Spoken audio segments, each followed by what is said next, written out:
I would be the first person to go to Harvard Graduate School of Education. So yeah, it feels really great, and it's just a really good feeling to be that person, I guess.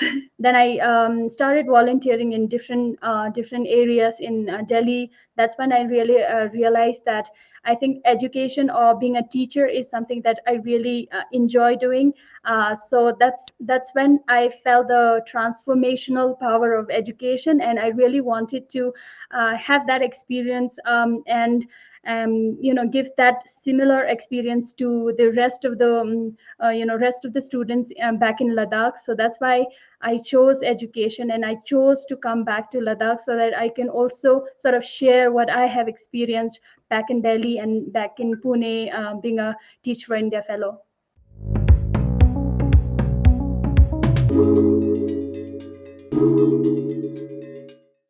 Hi, you're watching Hindustan Times, and I'm Aditi Prasad.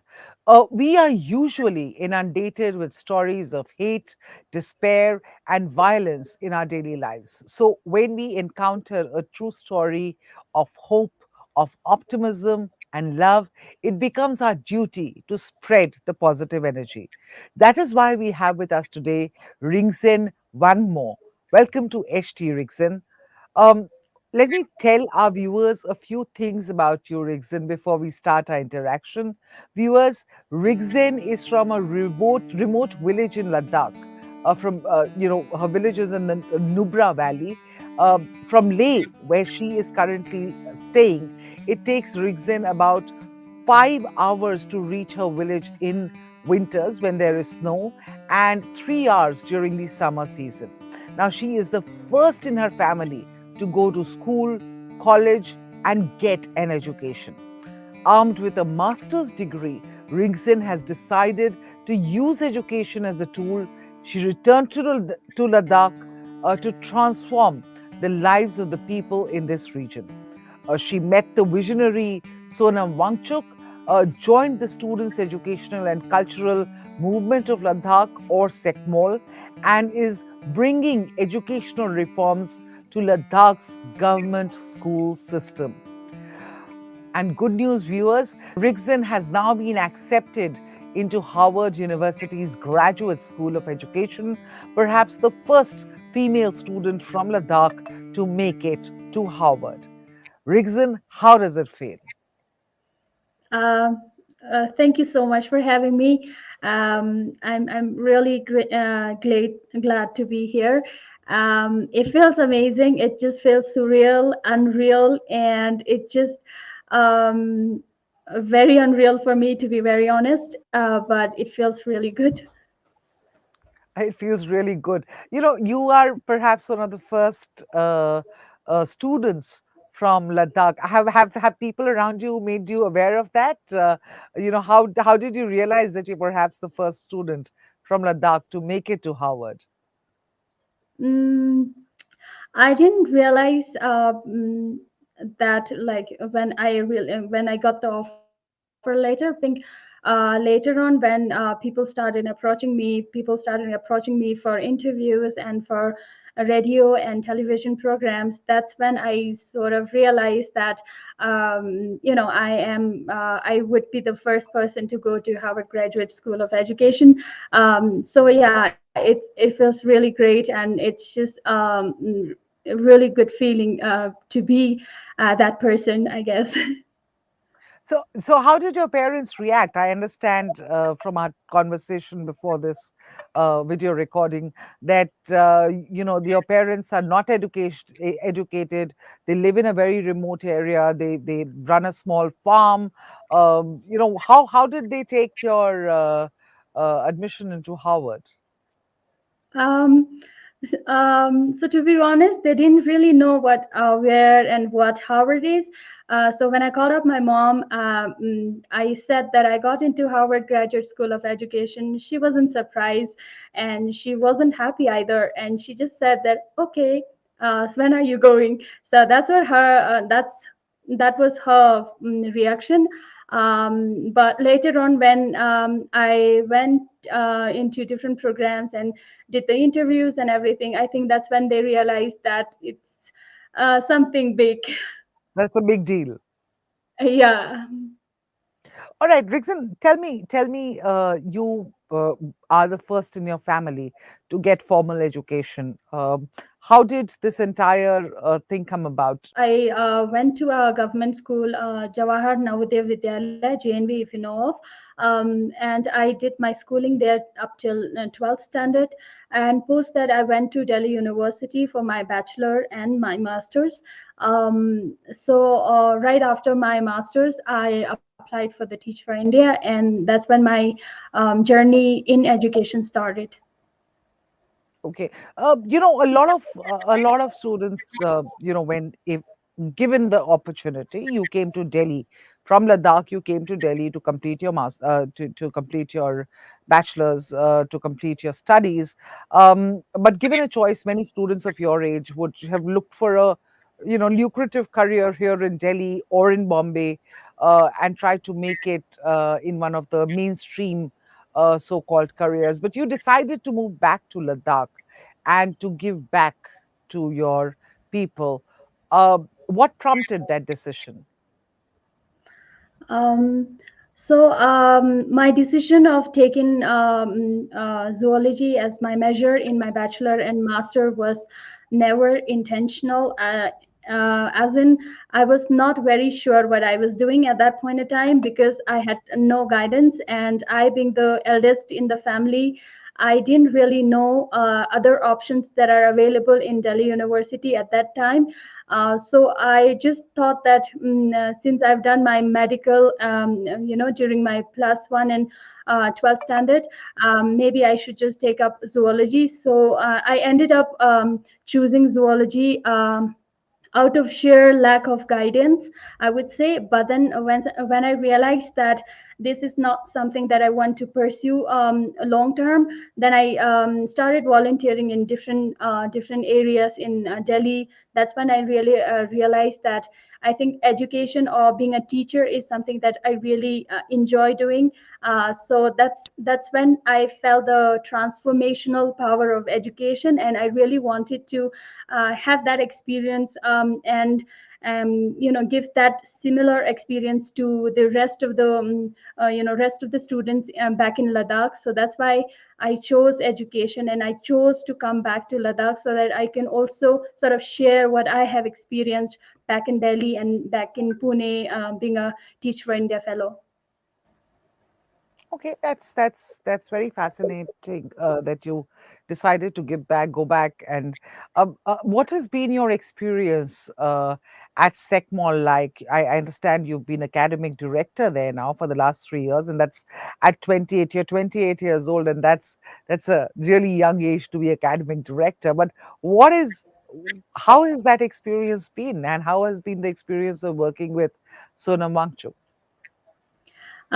It has been years of tremendous learning, experience in different facets of education, hands-on experience, and then a lot of unlearning, I would say, because I had this really different preconceived notion of education at one point when I entered in education. But there has been a lot of unlearning that has happened throughout, in this past 3 years. So it has been amazing, and I just feel that this kind of education needs more support and recognition in terms of how to sort of have alternative education system throughout the country to have meaningful education, to give meaningful education to the children of our country. Your interactions with the students at SECMOL, what is the thing that stands out for you in these interactions with students? What motivates you to continue in this line? It has always been very different. When I started my education, my journey in education, it has always been about providing academic excellence when I started with Teach for India. But when I came back to Ladakh, I saw that there is much more to education than just academics. For example, the entire education system in India is based primarily on 3 R's. That is reading, writing, and arithmetic. So I believe that there is much more than that. And here in SECMOL, we believe in 3 H's. That is like bright head, kind heart, and skilled hand. So that's something that's the real meaning of education that I feel. And also, when I see all of that coming into practice, see all of that happening in the school, then I feel that there is really like the purpose of serving those children, and seeing it alive, happening in the campus on a day-to-day basis, just makes me wake up early in the morning and just go for it, I guess. Now you'll go to Harvard. So when you come back from Harvard armed with more, you know, more understanding of how an education needs to be imparted, what more do you hope to do with your life? Mm, I would certainly explore different practices that have that the schools in the states are implementing, and I would like to sort of explore and also establish connections and networks so that I can make it contextual and implement it back in Ladakh. Apart from that, I hope to establish a school in Ladakh, an elementary school, because whatever I've like in these years I have experienced that the foundation and or the basic educational the foundational education is lacking. That's why I aim to establish or I aim to work with government in improving the elementary education system. And also I have a keen interest in teacher training. I have been doing that for the past few years, so I aim to work in teacher development as well. Okay, wow. So you developing teachers, and even after Harvard, you still want to come back to Ladakh, right? You don't want to do anything outside the country then once you're out. I certainly want to explore and take up a few courses, and then maybe go visit different schools and different setups all across the globe. But eventually, I would definitely want to come back and work for Ladakhi children.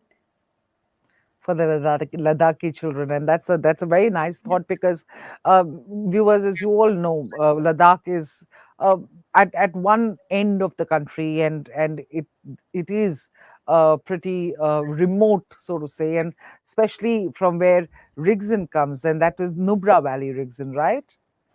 Yes.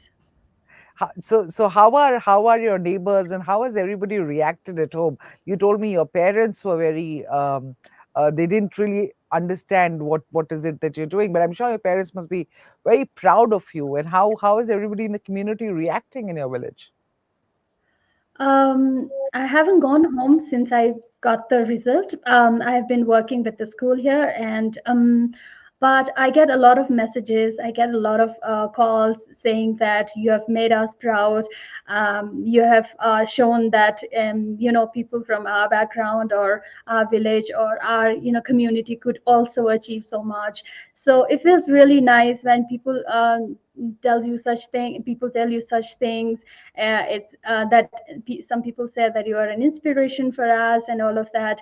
So it feels really nice, and it keeps me going even with a lot of things that comes in your way. Even though you get into Harvard and everything, it just like makes you feel that you should like just not stop where you have landed. You should strive for more. When you plan something, you should always strive for more. And that's a lovely message that Rigzen has given us all, and that I'm going to leave you with, viewers. But thank you so much, Rigzen. You've really at least left me with a very warm feeling. And it's such a pleasure to see such positivity in a young educator who's trying to make a difference in her region. So very, very positive vibes coming off from you. Lots of positive energy, and I just hope that you keep this energy intact for the rest of your for the rest of your journey, for the rest of your life journey. Thank you so much, viewers, for watching this broadcast. Thank you, Rigzen, for joining us. We will come back to you with more. Stay tuned to Hindustan Times. Thank you.